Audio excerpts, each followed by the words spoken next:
no multitarefa. Então, vamos lá, para deixar aqui no automático.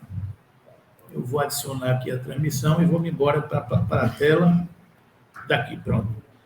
Bom, gente, como a gente já introduziu, a gente costuma perguntar se tem gente aqui pela primeira vez na Casa Espírita. Meu amigo ali não está não, né? Já faz um tempinho, né? Tem alguém aqui pela primeira vez hoje, não? Só para eu saber. Não? Tem ali, sempre tem. É bom. Na Casa Espírita ou na doutrina espírita? Os dois, né? Coisa boa. A gente pergunta isso, minha amiga, porque às vezes a gente está numa palestra, a gente se empolga, aí vai falando de um bocado de termo que a gente estuda faz 40 anos e não aprendeu ainda.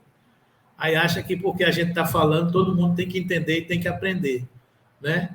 Então é bom a gente ir voltando para a realidade e contextualizar e explicando as coisas, né? A cocada de coco do coqueiro, para a gente poder entender. Então, prazer, bem-vinda, e vamos em frente, compreendendo a nossa doutrina. Pois bem, como a gente comentava, esse tema que a gente escolheu hoje é um tema que a gente, lendo essa frase de Emmanuel, para quem não sabe, é o mentor espiritual de Francisco Cândido Xavier, o nosso Chico Xavier. Emmanuel é o seu mentor espiritual. A gente costuma brincar dizendo que é mais fácil ser Chico, né? Porque Emmanuel do lado para estar dizendo as coisas, tá? Mas ele merece, né? Ele merece ter Emmanuel do lado e ele trabalhou para isso. A gente vai ver esse contexto aqui. Aí tem essa frase de Emmanuel, quando ele diz: começar é fácil, continuar é difícil, mas chegar ao fim é crucificar-se.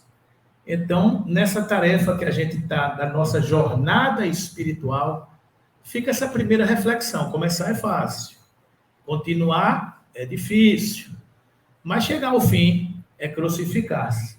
Então, nessa nossa tarefa de cristianizar-se, é um pouco essa proposta que a gente vai estudar aqui, esse desafio que a gente vai chegar aqui.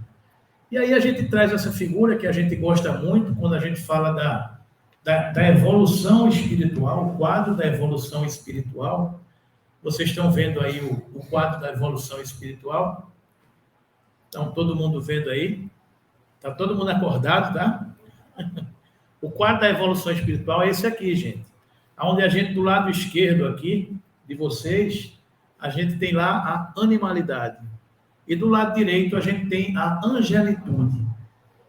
Existe uma pergunta no Livro dos Espíritos, que é a obra básica da nossa doutrina, onde os Espíritos respondem que, do ponto de vista da nossa evolução espiritual, a gente está muito mais próximo do átomo do que do arcanjo.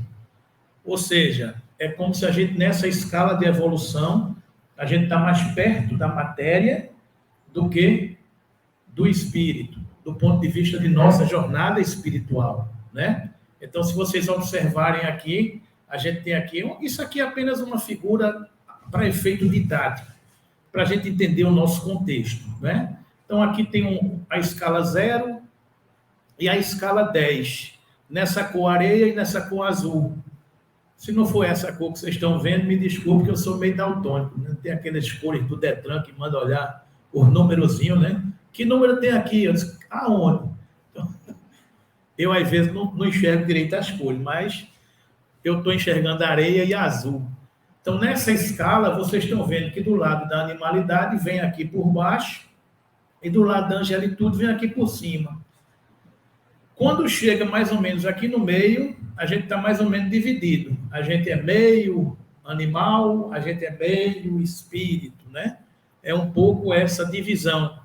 É o lado bom, é o lado dos céus, o lado da terra, o lado do espírito, o lado da matéria. Então, o lado do cor de areia, a gente fala aqui da materialidade, da influência da lei de causa e efeito, a ignorância, a irresponsabilidade, o empirismo e o instinto. O lado da angelitude, a espiritualidade, a influência da lei de amor, o conhecimento, a responsabilidade, a sabedoria, a razão. Lá em cima, a gente pode imaginar, na angelitude, Jesus de Nazaré. Do lado de cá, os seres primitivos, os seres iniciais dessa jornada espiritual do Espírito. E essa é nosso quadro de nossa evolução espiritual. A referência é Jesus. É uma das questões do Livro dos Espíritos que a gente vai chegar e vai entender um pouco isso aí. Mas para entender um pouco isso, meus irmãos, eu trago aqui uma história para a gente não pensar, minha amiga que está vindo hoje aqui pela primeira vez, que a gente está chegando aqui hoje e vai dizer, não, nessa encarnação eu vou evoluir e eu vou chegar onde Jesus está. Não é bem assim, não. Desculpe a gente revelar essa história, mas não é bem assim. Eu vou só dar um dado aqui para você pensar na cama. Jesus é governador do planeta Terra há 4,6 bilhões de anos. Ele é governador do planeta Terra há 4,6 bilhões de anos. Bilhões são 9 zeros. Então, vocês pensem mentalmente aí em 4,6 e 8 zeros depois. Essa é a idade do planeta Terra. E neste tempo, Jesus é o governador da Terra. Então, quando Jesus recebeu a incumbência de tomar conta da Terra, que é um planeta, a Terra é um planeta. Ele recebeu a incumbência de tomar conta da Terra. Ele já era um espírito perfeito. Porque ninguém confia a responsabilidade de tomar conta de planeta a um espírito estagiário. Não ia chegar para Edmundo e dizer, Edmundo, vai tomar conta de um planeta aí para ver o que é que vai dar? Ia dar uma confusão grande, né? Então, nessa escala evolutiva, a gente ainda tem muito chão pela frente. Eu só estou querendo contextualizar para a gente não pensar que é Deus, porque tem gente que pensa que é Deus, né? Então, para a gente baixar um pouquinho baixar o nível do sarrafo, a gente não é Deus, muito menos Jesus. Porque também tem gente que ainda pensa que Deus e Jesus é a mesma coisa. Para a doutrina espírita, não é. Para nós da doutrina espírita, Deus, Jesus e o Espírito Santo não é a mesma coisa. Mas não tem problema se a gente estiver pensando que Deus, Jesus e o Espírito Santo é a mesma coisa, não tem problema não. Por quê? Porque são, no mínimo, 33 séculos de esforço pedagógico religioso. São, no mínimo, 33 séculos de esforço pedagógico religioso. O que é que eu estou dizendo aqui, meus irmãos? Eu estou dizendo aqui que a primeira revelação, para nós da doutrina espírita, a primeira revelação foi Moisés. Moisés nos revelou os 10 mandamentos, escreveu os 5 primeiros livros do Velho Testamento, livros de Deuteronômio, Número, Êxodo, Levítico. Os 5 primeiros livros do Velho Testamento foram escritos pelo profeta Moisés. E ele nos trouxe a lei de justiça para educar a humanidade naquele tempo. Não pensemos que a humanidade são pessoas estranhas a nós. Provavelmente nós fazemos parte daquela humanidade. Talvez. Ou talvez não. Porque nós aprendemos que nós somos espíritos. E enquanto espíritos, reencarnações de nós mesmos. Mas aí são outros conceitos espíritas que a gente vai discutindo aqui. E são 33 séculos de esforço pedagógico de educar a humanidade, de educar os espíritos, de educar cada um de nós. Então, primeiro Moisés, lei de justiça, que é a base do direito romano até hoje. Os 10 mandamentos. Os 4 primeiros mandamentos falam a respeito da relação do homem com Deus. Amarás o Senhor teu Deus de todo o coração, não praticar adultério e por aí adiante, não desejar a mulher do próximo, não matarás, não roubarás. A relação do homem com o próximo, os 6 últimos mandamentos. 4 primeiros mandamentos falam da relação do homem com Deus. Do 5º ao 10º fala da relação do homem com o próximo. Vem Jesus, o governador do planeta Terra, no seu tempo, há 2000 anos atrás, aí diz, agora eu vou. Aí ele nos traz a lei de amor. Ele não veio contrariar a lei nem os profetas, mas sim fazer cumprir. Esforço pedagógico. Vocês estão entendendo o que eu estou querendo passar para vocês aqui, gente? É que a humanidade precisa ir se educando religiosamente.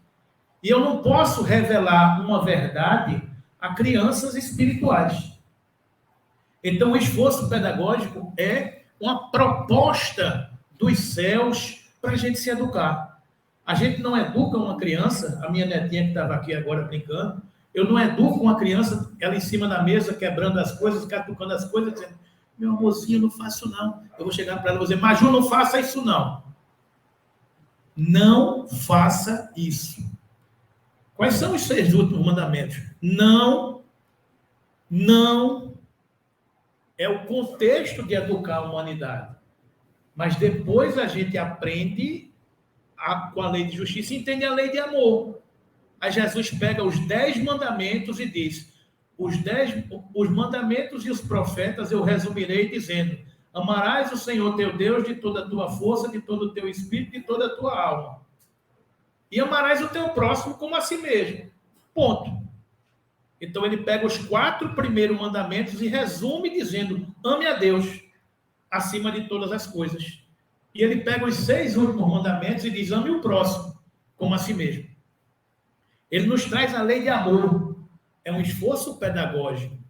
E vem a doutrina espírita como terceira revelação, 1857 anos depois do Cristo, quando tinha condições para isso, nos apresentar uma série de outras coisas. Mas só quando a gente tinha condições de entender. A doutrina espírita só vem quando a humanidade tem condições de entender alguns conceitos. E aí é o que a gente vem trazer aqui. A doutrina espírita é uma doutrina, ciência, filosofia, porque enquanto ciência e filosofia ela se apoia nas coisas da Terra e tem um vértice religioso que nos liga com as coisas dos céus. Então a doutrina espírita ela é embasada na ciência e na filosofia de nosso tempo, mas tem uma consequência de nos ligar a Deus. E ela nos traz a revelação dos espíritos, não mais dos profetas, porque se a gente observar, a primeira revelação era o profeta, Moisés. Entre Moisés e Jesus vieram vários profetas, que compõem os outros, se eu não me engano, 33 livros do Velho Testamento. 33 livros são compostos dos 5 livros de Moisés e os outros 28 livros dos grandes profetas, dos livros poéticos, dos salmos, reis e por aí vai, e o livro dos grandes profetas. Elias, Melquisedeque, Jó, os diversos livros dos 39 livros que compõem a coleção do Velho Testamento. E cada um desses livros foi revelado por um profeta, que depois a doutrina espírita nos explica que todos eram médiuns, porque a mensagem vem dos céus, que são reveladas para os homens. Para quê? Para nos ajudar a nos transformarmos. Então, vem a doutrina espírita nos explicar isso agora, mas não mais um profeta. Foram a voz dos espíritos compilada e sistematizada pelo codificador da doutrina espírita, Allan Kardec. Allan Kardec. Então, ele pega a doutrina espírita, o primeiro livro, Livro dos Espíritos, um livro de perguntas e respostas. Dentro do Livro dos Espíritos, ele tem 4 partes. A primeira parte, que é das causas primárias. A segunda parte, que é do mundo espírita ou mundo dos espíritos. A terceira parte é as leis morais. E a quarta parte, das esperanças e consolações. Então, são 4 partes. Ele pega essas 4 partes e depois explora melhor essa temática, e da primeira parte, das causas primárias, ele escreve outro livro, a Gênese. Da segunda parte, da vida espírita, o mundo dos espíritos, ele escreve outro livro, Livro dos Médiuns. Da terceira parte, das leis morais, ele escreve outro livro, o Evangelho segundo o Espiritismo. E da quarta parte, das esperanças e consolações, ele escreve um outro livro, O Céu e o Inferno. Então, aí está o contexto do Pentateuco kardeciano, os 5 livros que os espíritos nos revelam. Esforço pedagógico para educar a humanidade, para a gente aprender o contexto. E o que é que a doutrina espírita nos esclarece, nos consola, nos afirma, nos ensina, porque nós já passamos pelo judaísmo, já passamos pelo cristianismo, e hoje estamos aqui nos dizendo espíritas. Não é isso que a gente está fazendo aqui hoje? Aí tem muitos da gente que dizem, eu sou cristão ou eu sou espírita. Eu sou espírita cristão. Nós somos espíritas cristãos. Nós somos cristãos fundamentalmente. Questão 625 do Livro dos Espíritos. Quem é o espírito que pode nos seguir, servir de guia e modelo para a humanidade? É a resposta mais curta do Livro dos Espíritos. Jesus. Jesus é o nosso guia e o nosso modelo. O Evangelho segundo o Espiritismo não é um evangelho escrito por Kardec. O Evangelho segundo o Espiritismo, ele pinça algumas máximas morais do Novo e do Velho Testamento, porque a gente de vez em quando ouve algum espírita dizer, não, o Espiritismo não segue o Velho Testamento. Onde é que está escrito isso?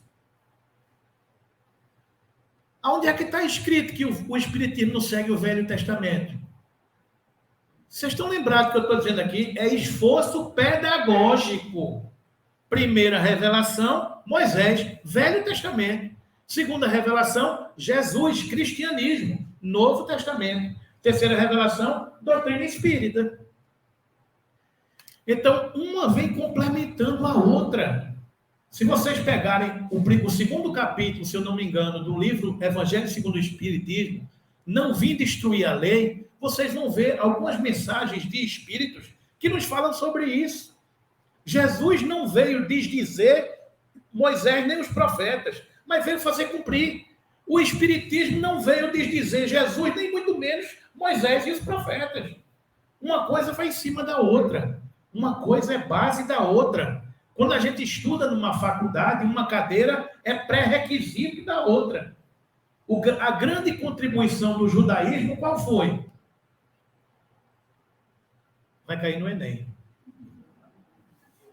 A grande contribuição do judaísmo, qual foi?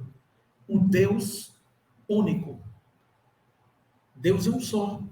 Porque antes de Moisés, a gente via as seitas politeístas.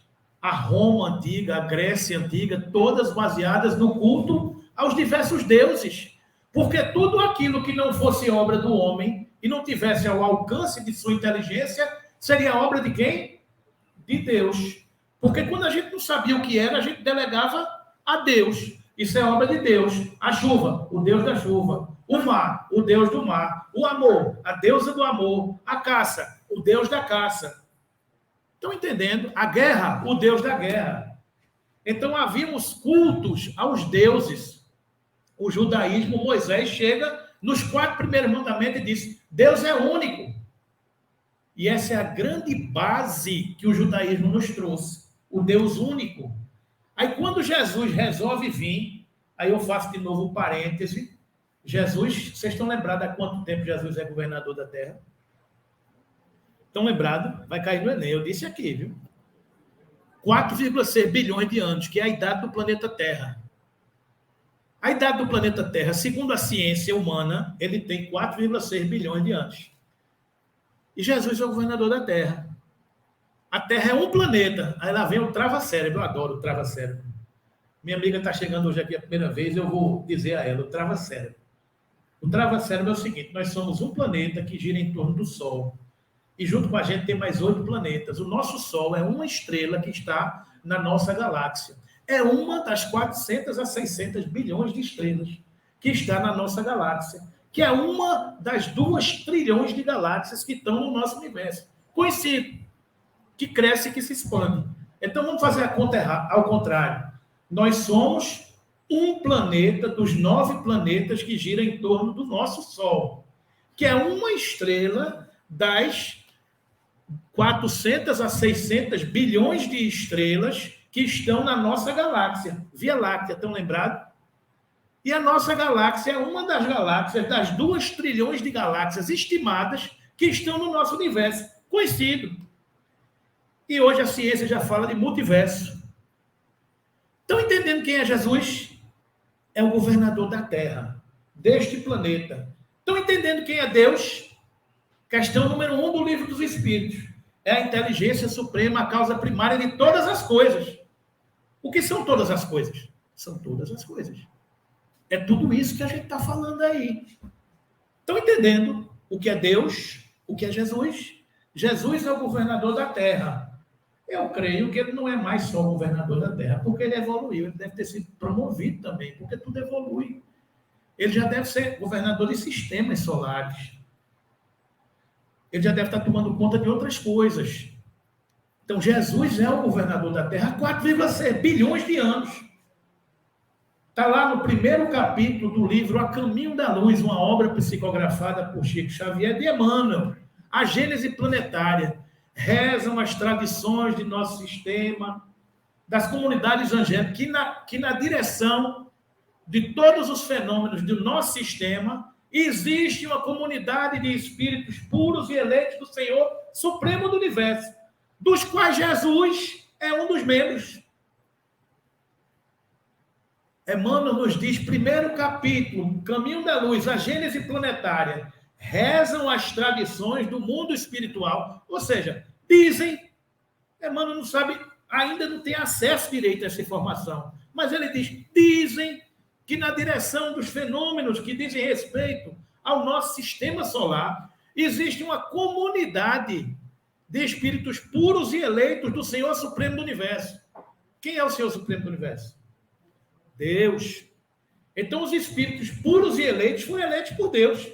Jesus é um dos membros. E ele é o governador do planeta Terra. E depois dizem que eles se reuniram perto da Terra 2 vezes.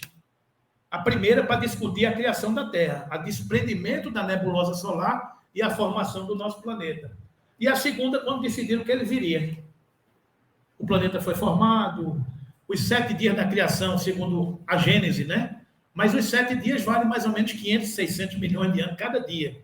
É só uma questão de escala, né? A gente antigamente pensava que o mundo foi criado em 6 dias. Foi. Mas quanto é que vale um dia? Um dia vale 600 e poucos milhões de anos. Porque é só dividir 4,6 bilhões de anos por 7 dias. Aí a gente chega na conta. Então, o mundo foi criado e coordenado por Jesus. Mas chegou um momento que ele disse, agora eu vou. Quem vai sou eu agora, governador da terra. Aí ele veio. Dizem que a turma disse, não, rapaz, não vai não, vão te matar, vão te pegar lá. É melhor tu não ir. Manda o representante, não, mas já mandei vários. Eu agora quero ir. E ele veio. Há 2.000 anos atrás. E provavelmente aí começou a transição planetária, que aí é outro assunto. Para a gente poder entender a mensagem e o esforço pedagógico da nossa transformação, do cristianizar-se, de chegar ao topo da escala. Então, a doutrina espírita nos diz o seguinte, assim o espiritismo, a nossa doutrina espírita, realiza o que Jesus disse do Consolador prometido. No Evangelho do Novo Testamento, no Evangelho de João, tem uma passagem que diz, eu vos enviarei o Consolador, e este ficará convosco até o final dos tempos, e te esclarecerá todas as coisas. A doutrina católica entende esse Consolador como um paracleto, aquele que foi a mensagem dos céus, que veio no dia de Pentecostes. São interpretações que a gente também já interpretou dessa forma. Mas hoje a gente tem outras informações que a gente compreende e entende de outra maneira. A gente entende que o Consolador... Aí você diz, não, o Consolador é a doutrina espírita. Então o espiritismo vai ser a religião do mundo todo. Não! O que é Consolador é a mensagem espírita, porque ela está baseada nas leis naturais. Então a mensagem dos espíritos, porque está na natureza, esta é consoladora. Daqui a pouco eu vou esclarecer melhor isso aí, para clarear a cabeça de todos nós, né?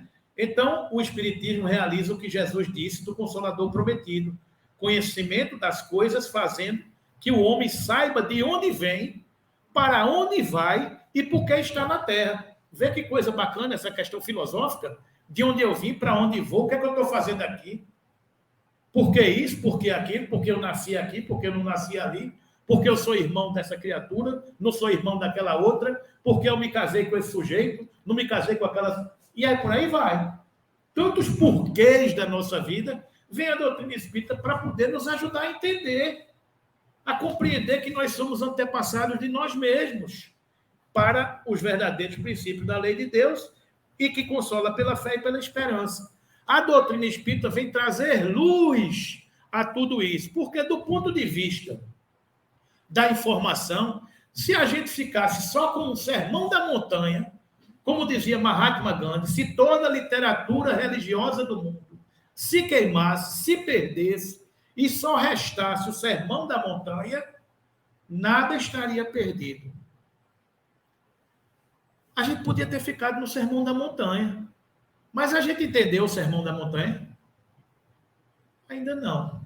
Pode ser até que a gente tenha entendido, interprete, declame, fale, decore, repita. Mas o que a gente está falando aqui é cristianizar-se. O que a gente está falando aqui é o desafio de aplicar tudo isso no nosso cotidiano. Porque é a primeira vez que nós, espíritos, falamos de Jesus? Não. Eu, por exemplo, já devo ter salgado a Santa Ceia muitas vezes. Eu já devo ter jogado pedra na cruz algumas vezes. A gente já escolheu Barrabás algumas vezes. Porque a gente escolhe até hoje.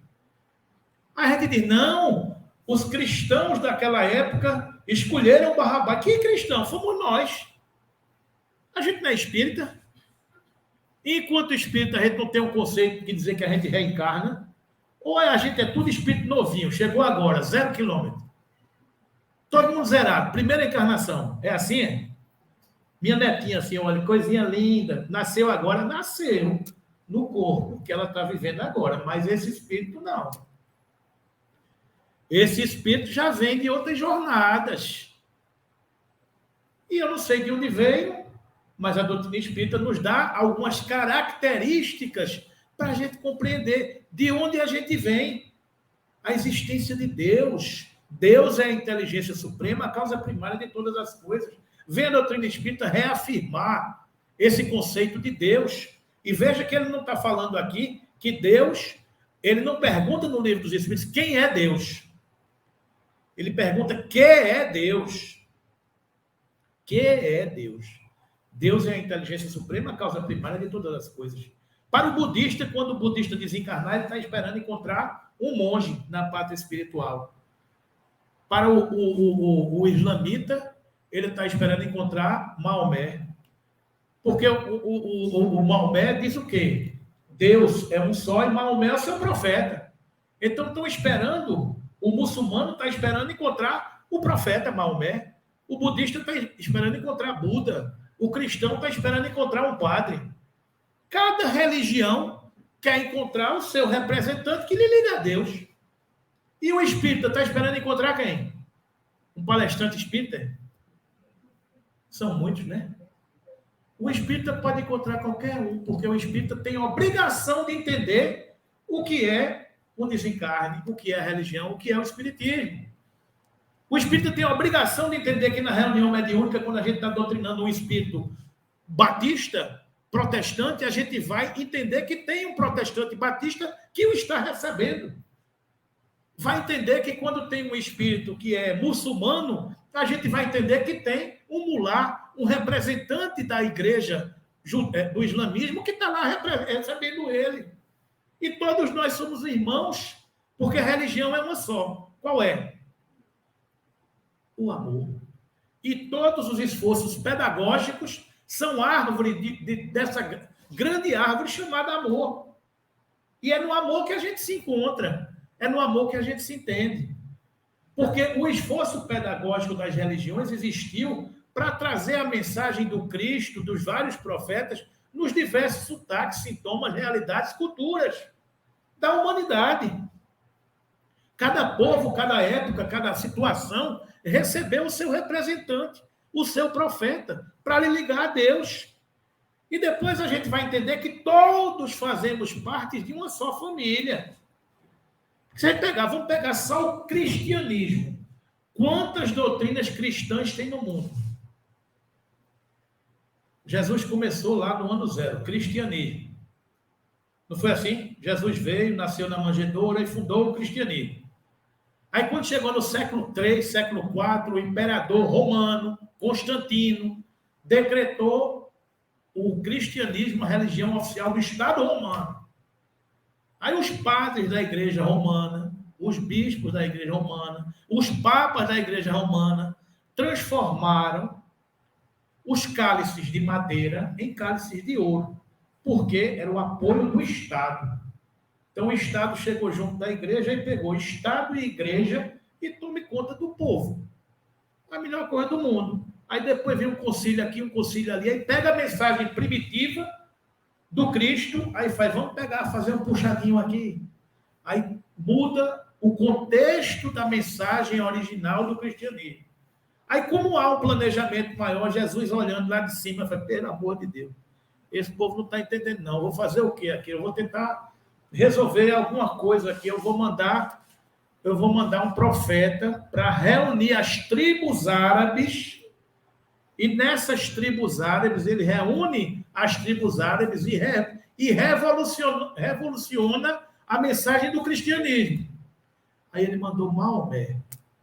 Aí chegou Maomé lá nas tribos árabes e entendeu diferente. Aí deu um curto-circuito na mensagem e era para guerrear dentro da Igreja Católica a combater essas heresias, os excessos. Aí Maomé entendeu que era outra coisa, era para combater os cristãos. Aí tome confusão, guerra santa. Aí como o Estado estava unido com a Igreja, o Estado fez, vamos guerrear por muçulmanos por causa de Jerusalém. Aí o Estado começa a patrocinar as cruzadas. Aí tome a gente guerreando, matando um irmão ao outro, por causa de Deus. Aí tome as cruzadas. E tome gente morrendo, guerra por causa de Deus. Estado e igreja. No meio disso tem o cisma de Constantinopla, o cisma do Oriente, se funda a Igreja de Constantinopla. Aí se funda a Igreja Católica Ortodoxa, diferente da Igreja Católica Apostólica Romana. Grande diferença, a Igreja Católica Apostólica Romana, o sumo pontífice é o chefe da igreja. Os ortodoxos dizem, não, cada região tem seu chefe, com seu sotaque, com sua região, com sua situação. E separou. E antes disso, século VI, mais ou menos, rei Henrique VIII, na Inglaterra, casado com a esposa, queria ser amante de Ana Bolena. Aí disse, não, o Papa disse, não, senhor, você não pode ser amante dela, não. Eu disse, não posso o quê? Eu sou o rei. Aí acabou, brigou com a igreja, fundou a igreja dele. E o chefe da igreja agora sou eu. Fundou a igreja anglicana. Então, tudo isso são segmentos de igreja, tudo baseado na mensagem do Cristo. Século XI separou-se. Aí Jesus disse, rapaz, eu vou mandar de novo alguém para poder ver se alivia. Aí mandou no século XI, mais ou menos 1200, século XII, mais ou menos 1200 e alguma coisa, Francisco de Assis, o nosso Francisco Bernardone. Mandou para ver se aliviava a história, mas não conseguiu. Aí o povo achou pouco e tome Inquisição, fogueira, Tribunal da Penitência, toma aquele rolo todinho. Aí Jesus disse, rapaz, tem jeito não, vamos jogar para o Brasil, começar de novo, zerar. Aí transfere a igreja do cristianismo da Europa, do velho mundo, para o Brasil, coração do mundo, pátria do evangelho. Em 5 minutos aí eu falei para vocês o que é mais ou menos a humanidade. E a gente aqui dizendo, não, porque não sei quem não, nós. Porque nós estávamos lá. Porque eu não sou espírita hoje porque sou bonzinho, não. Eu sou espírita para resgatar tudo isso que eu já fiz. Porque as oportunidades que eu joguei fora. Porque eu sou antepassado de mim mesmo. Eu vivi no velho mundo. Eu traí o Cristo várias vezes. Nunca ninguém me disse não. Mas eu tenho a impressão que sim. Porque eu não sou santo, não. A gente está aqui tentando ser hoje melhor do que a gente já foi ontem. Essa é a nossa proposta. Esse é o caminho do nosso cristianismo. Esse é o nosso caminho da nossa transformação. É isso que hoje a doutrina espírita está nos esclarecendo. Para a gente entender isso. Para a gente se consolar com isso. Para a gente contextualizar a informação do que o mundo está sofrendo. Das dificuldades que o mundo está sofrendo. Porque ela é a lei de causa e de efeito. A gente está semeando flores, a gente vai colher flores. Mas se a gente semear ventos, a gente vai colher tempestades. É um pouco que a lei de causa e efeito nos explica, nos ensina. Então, a doutrina espírita nos explica de onde a gente veio, a origem da nossa criação. Fala da questão da comunidade dos espíritos puros, que é aquilo que a gente comentava aqui. Fala do que somos. Nós somos espíritos. Nós somos antepassados de nós mesmos. Nós não estamos na nossa primeira encarnação. A Terra não é um planeta celeste, não é um mundo evoluído. A Terra é um mundo de expiações e provas. Então, o que isso quer dizer, gente, para minha amiga que está vindo hoje aqui pela primeira vez, é que nós estamos matriculados numa classe intermediária. A nossa classe já foi mundo primitivo e hoje é mundo de expiações e prova. A gente já evoluiu. A gente já saiu da primeira fase, que era primitivo, e evoluiu para uma fase de expiações e prova. E estamos entrando numa terceira fase, que é a fase de regeneração. Aí você pergunta, e quem é que vai estar matriculado na regeneração? Quem é que está matriculado no terceiro ano científico? São alunos que passaram pelo primeiro ano, passaram pelo segundo ano, e que têm condições de estar no terceiro ano. Quem não tem condições de estar no terceiro ano vai repetir o ano. Não vai ter condições de evoluir com o planeta. Aí fica aquele negócio, não, fulano está reencarnando pela última vez, se ele não conseguir agora, não tem mais chance, não. Espera aí, vamos ter calma, não é assim, não. A coisa, o time e os ciclos são profundos, são grandes. Agora, tem espíritos que estão vindo de regiões muito densas, que estão presos a muitas atrocidades materiais. Estão lembrados da escala? Que o perispírito desse espírito é tão denso que talvez ele não consiga acompanhar a evolução da Terra.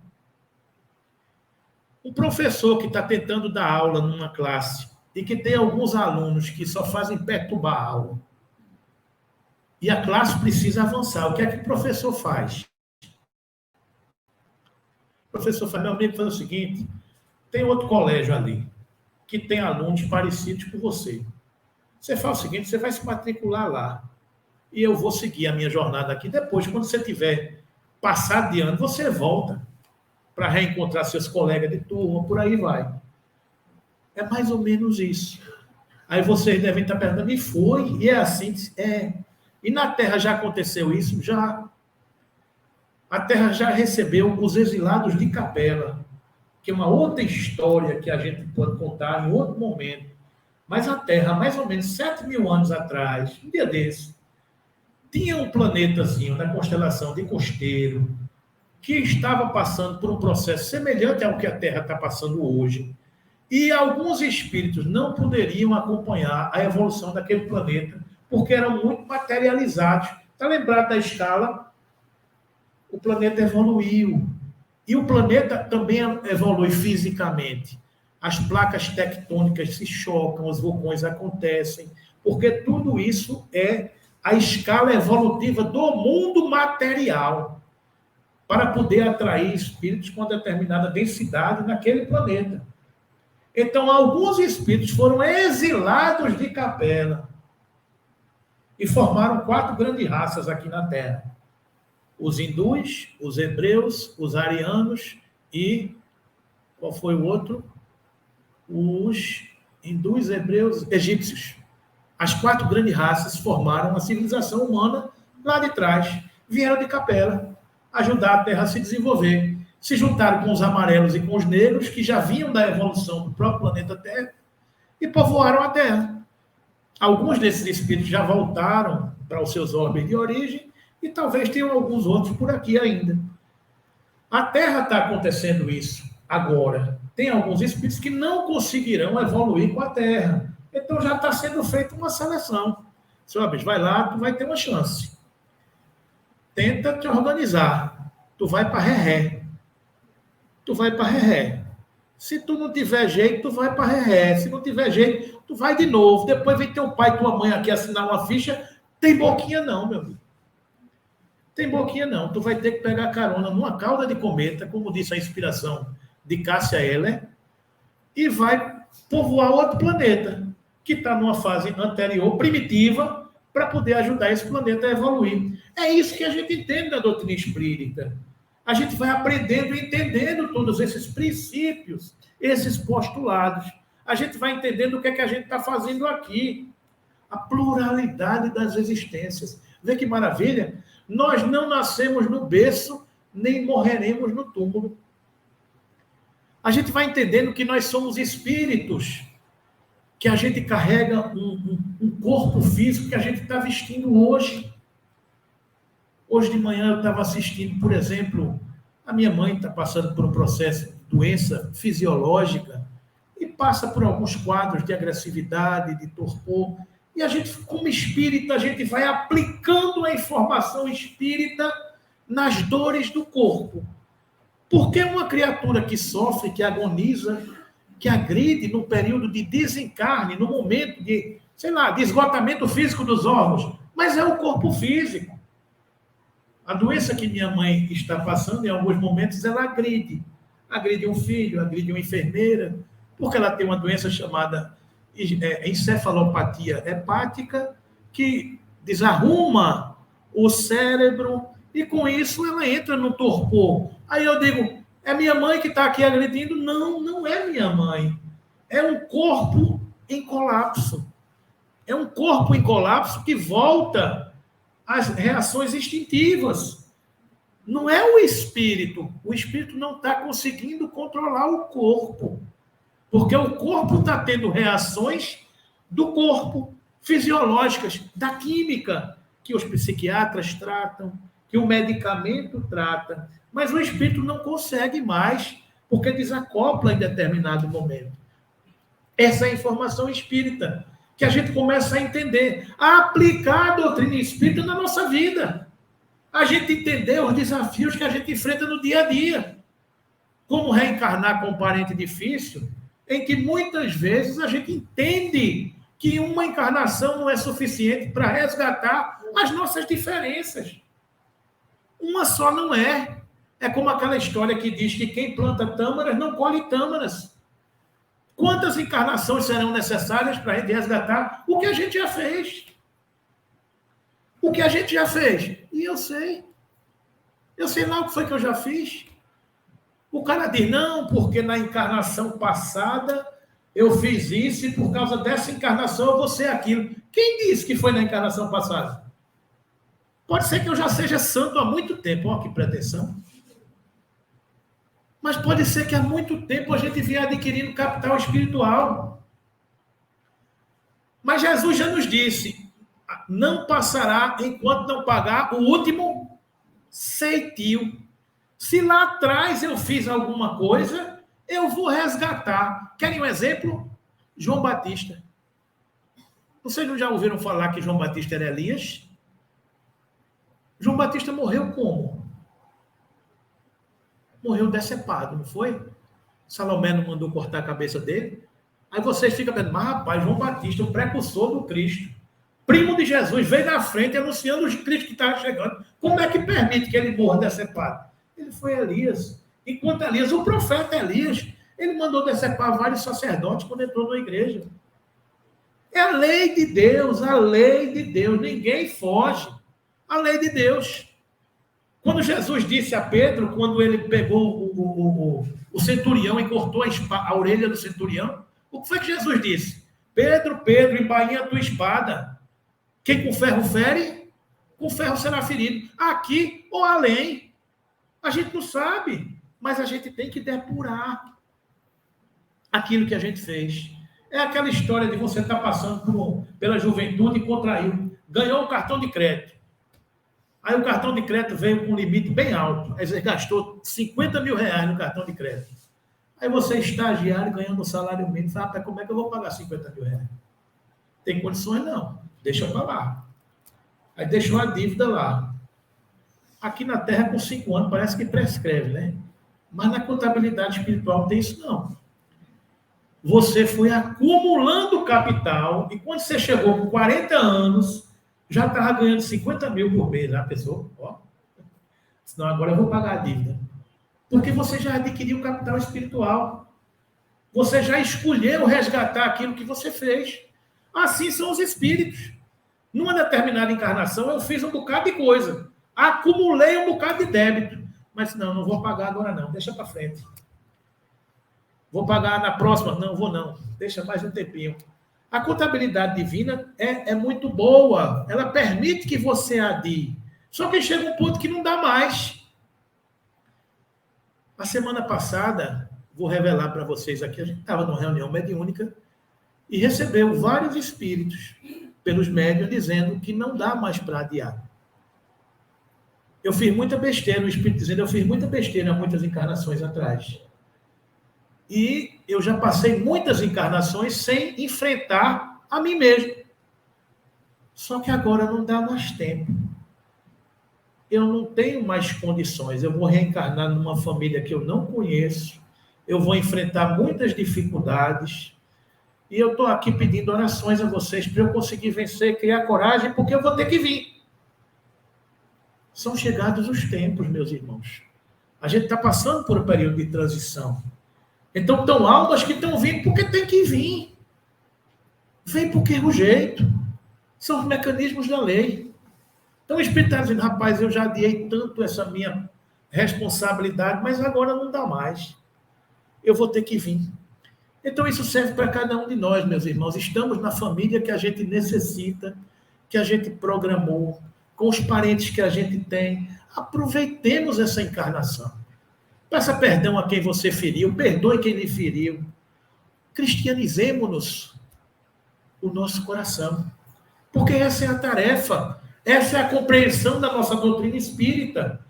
Entender o que nós estamos fazendo aqui, para onde vamos, porque nós iremos colher o que a gente plantar. A gente não teme a morte. O espírita não teme a morte. O espírita teme como viveu. A gente não teme a morte, porque nós sabemos que não há morte. O que há é desencarne. Agora, a gente, às vezes, teme como viveu. O que foi que eu fiz nas oportunidades que eu tive? Para onde eu joguei as minhas oportunidades? Mas sempre há tempo de recomeçar, não é? Sempre há tempo de colocar a mão na charrua e não olhar para trás, porque Deus é amor. Então, meus irmãos, o espiritismo se tornará crença comum ou continuará sendo professado apenas por algumas pessoas? Certamente ele se tornará crença comum e marcará uma nova era na história da humanidade, porque está na natureza e chegou o tempo em que ocupará lugar entre os conhecimentos humanos. Os espíritos estão dizendo que ele será uma crença comum. Os espíritos não estão dizendo aqui que ele será uma religião comum. O espiritismo não será a religião do futuro, mas será o futuro das religiões.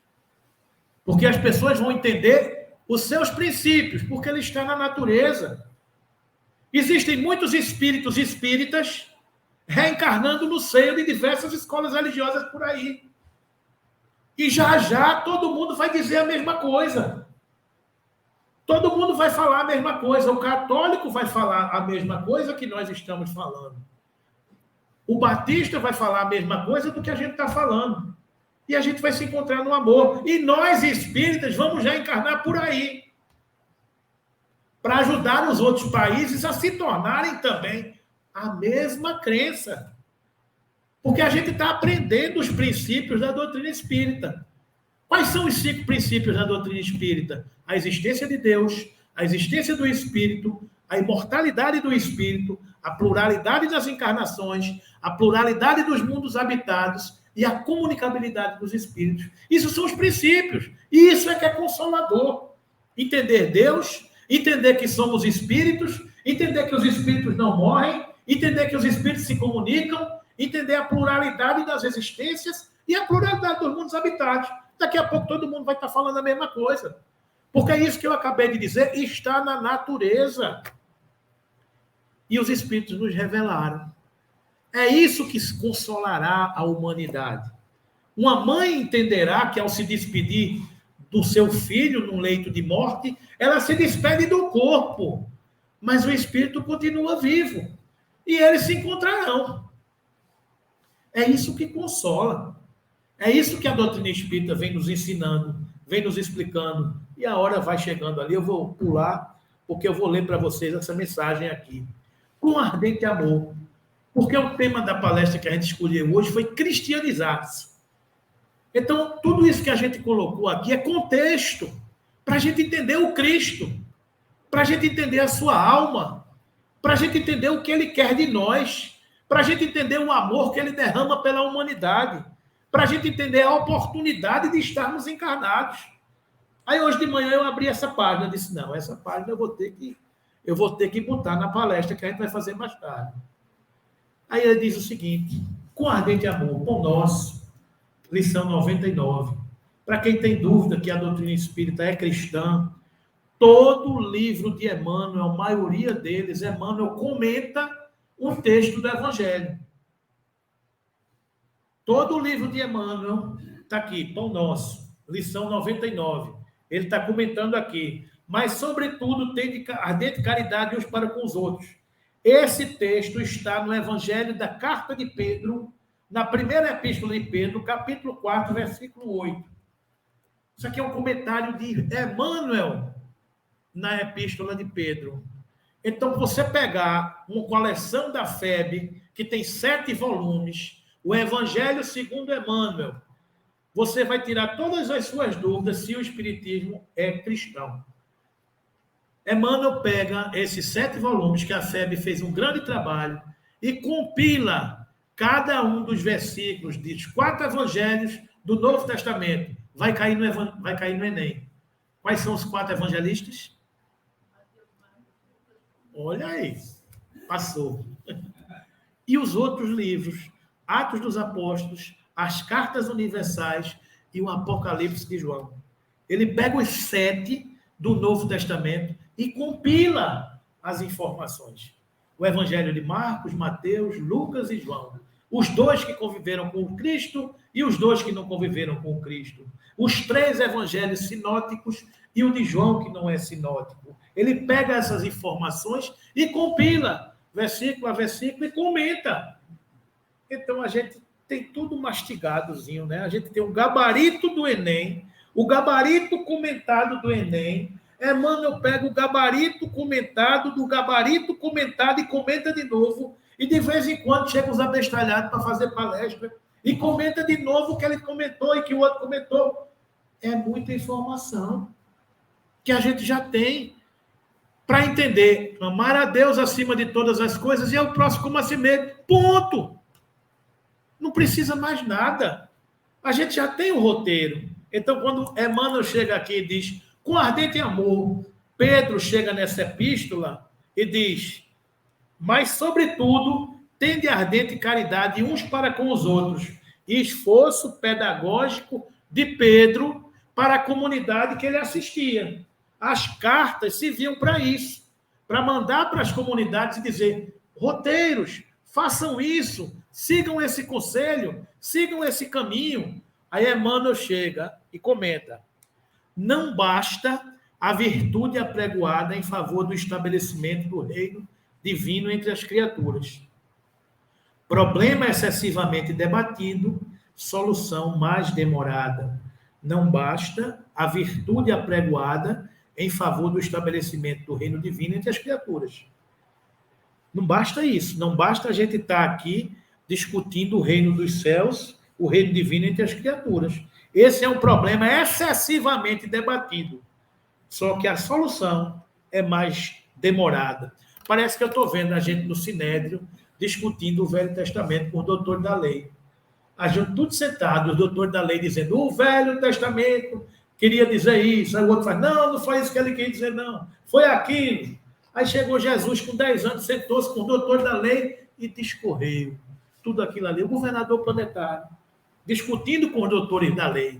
Aí um doutor da lei chamado Nicodemos chega para Jesus e faz, Senhor, o que é que eu faço para entrar no reino dos céus? Aí Jesus fala, para entrar no reino dos céus é preciso nascer de novo. Aí ele disse, sim, como é assim, nascer de novo? Senão eu homem velho, como é que eu vou entrar no ventre de minha mãe para nascer de novo? Aí Jesus disse, não, é necessário nascer da água e do Espírito. Aí Nicodemos ouviu, ficou calado. Aí disse, mas explique melhor. Aí Jesus disse, olha, você que é doutor da lei, não consegue compreender as coisas da terra, quanto mais as coisas do céu. Ou seja, não adiantava naquele momento processo pedagógico de educação. Não adiantava para Jesus naquele momento discutir e explicar. Não podia Jesus chegar para Nicodemos, olha, nós somos espíritos, o espírito nasce, mas depois ele não morre, ele desencarna. Aí ele tem uma chance de nascer de novo, reencarnação. Aí quando quer dizer nascer de novo da água do espírito, é reencarnação. Mas ele não quis explicar isso naquele momento. E assim foram inúmeras outras informações que o Cristo mandou. Então, é um problema excessivamente debatido, mas a solução é mais demorada. Ouçamos individualmente o aviso apostólico e enchamos-nos de ardente caridade um para com os outros. Bem falar, ensinar com acerto e crer sinceramente são fases primárias do serviço. Bem falar, ensinar com acerto e crer sinceramente são fases primárias do serviço. São os primeiros degraus, não é, do serviço. São importantes? São fundamentais, mas são os primeiros degraus. Não é? Imprescindível trabalhar, fazer e sentir com Cristo. É imprescindível trabalhar, fazer e sentir com Cristo. Fraternidade simplesmente aconselhada a outrem constrói fachadas brilhantes que a experiência pode consumir num minuto. Eu posso chegar aqui, fazer 50 palestras, falar brilhantemente, que não é meu caso, mas não adianta nada. Se quando chegar ali fora, o que eu estou falando eu não faço. Não adianta nada eu estar pregando uma coisa que eu não vivencio, que eu não pratico. Então é isso que ele está dizendo aqui. Fraternidade simplesmente aconselhada é a outra e constrói fachadas brilhantes, mas a experiência pode consumir num minuto. O que eu faço pode destruir tudo aquilo que eu vivo pregando, não é? Urge alcançarmos a substância, a essência. É urgente a gente alcançar a substância, a essência. Sejamos compreensivos para com os ignorantes, vigilantes para com os transviados na maldade e nas trevas, pacientes para com os enfermiços, serenos para com os irritados e, sobretudo, manifestemos a bondade para com todos aqueles que o Mestre nos confiou para os ensinamentos de cada dia. Raciocínio pronto, habilitado a agir com desenvoltura na terra, pode constituir patrimônio valioso. Entretanto, se lhe falta o coração para sentir os problemas, conduzi-los e resolvê-los no bem comum, é suscetível de converter-se facilmente em máquina de calcular. Se a gente faz e não sente, a gente está agindo maquinalmente. A gente tem que sentir o amor do Cristo pela humanidade, né? Não nos detenhamos na piedade teórica, busquemos o amor fraterno, espontâneo, ardente e puro. A caridade celeste não somente espalha benefícios, ela irradia também a divina luz. Então, meus irmãos, viver o Cristo é entender que o verdadeiro espírita reconhece o verdadeiro espírita pela sua transformação moral e pelo esforço que faz para dominar as suas más inclinações. Enquanto espíritos, nós sabemos que nós somos antepassados de nós mesmos. Nós sabemos que o nosso esforço é domar as nossas más inclinações. E nós sabemos que a grande batalha é a nossa transformação moral. Então, a gente traz mais uma reflexão aqui de Paulo, quando ele escreve na carta aos Gálatas, quando ele diz: fui crucificado com Cristo. Assim, já não sou eu quem vive, mas o Cristo vive em mim. A vida que agora vivo no corpo, vivo pela fé no Filho de Deus, que me amou e se entregou por mim. Ou seja, Paulo nos revela dizendo que já não é ele mais que vive, é o Cristo que vive nele. Então, cristianizar-se é a gente caminhar para esse estado de espírito, é a gente vivenciar o Cristo em cada momento de nossas vidas. A transformação moral que nós, enquanto espíritas cristãos, buscamos é o roteiro que o Cristo já nos traçou. Os meus discípulos serão conhecidos por muitos se amarem. Esse é o grande desafio de todos nós. amar a tudo, amar a Deus acima de todas as coisas e amar ao próximo como a si mesmo. Sermos reconhecidos por amar, sermos reconhecidos por escolher o amor como resposta às indagações que a vida não nos oferece respostas. Então, se temos dúvidas, escolhemos o amor, porque os discípulos do Cristo serão reconhecidos por muitos se amarem. Seremos os semeadores que saímos a semear. Aonde é que a gente vai semear? Em qualquer lugar, em casa, no trabalho, na via pública, na instituição, no vizinho, dar bom dia a todo mundo, ser agradável, é semear o amor, porque é chegado o tempo de vivenciar o Cristo. O Espiritismo nos ensina, através de Emmanuel, que Jesus é o caminho, o Evangelho é a porta e Kardec é a chave. Jesus é o caminho, o Evangelho é a porta e Kardec é a chave. Emmanuel nos explica que toda a realidade é a do Espírito e que toda paz é a do entendimento do reino de Deus e de sua justiça. Essa frase, meus irmãos, está no capítulo 25 do livro A Caminho da Luz, o Evangelho do Futuro. Ela resume tudo. Toda a realidade é a do Espírito e toda a paz que todos nós conquistamos é de entender o reino de Deus e sua justiça. Tudo no reino de Deus é justiça. Tudo no reino de Deus é amor. Tudo no reino de Deus é paz. A gente precisa entender a diferença de querer bem e de querer o bem. Muitas vezes a dor chega, porque a dor é querer o bem, não é querer bem. A gente educa muitas vezes os nossos filhos dizendo não, proibindo algumas coisas, porque a gente quer o bem. São coisas diferentes. A gente tem que entender o contexto da nossa realidade, o contexto do amor de Deus. Toda a realidade é a do Espírito. Somos espíritos.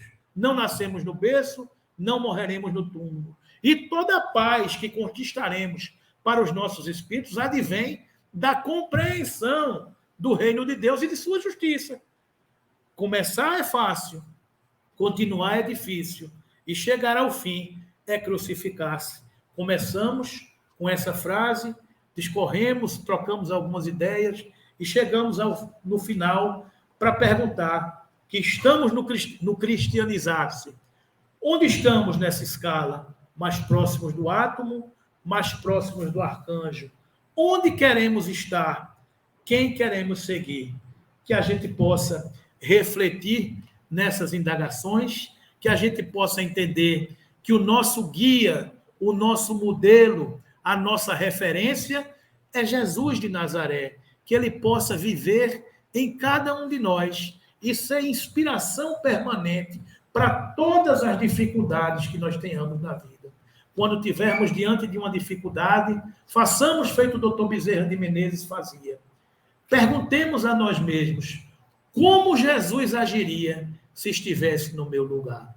Essa resposta chegará mentalmente para você, mas é uma prece que você eleva aos céus e o Cristo, através dos diversos emissários que o assistem e que nos assistem, chegará com as suas respostas. Que Jesus nos abençoe, que a gente siga firme nessa nossa marcha de transformação moral da humanidade, entendendo e agradecendo o esforço da espiritualidade que é permanente para nos educar, para nos aproximar da condição evolutiva superior, entendendo que a nossa jornada é de amor, de paz e de felicidade. Que Jesus nos abençoe e eu vou fazer a prece final.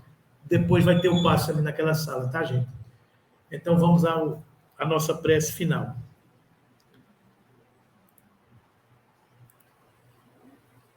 Deixa eu só encerrar aqui.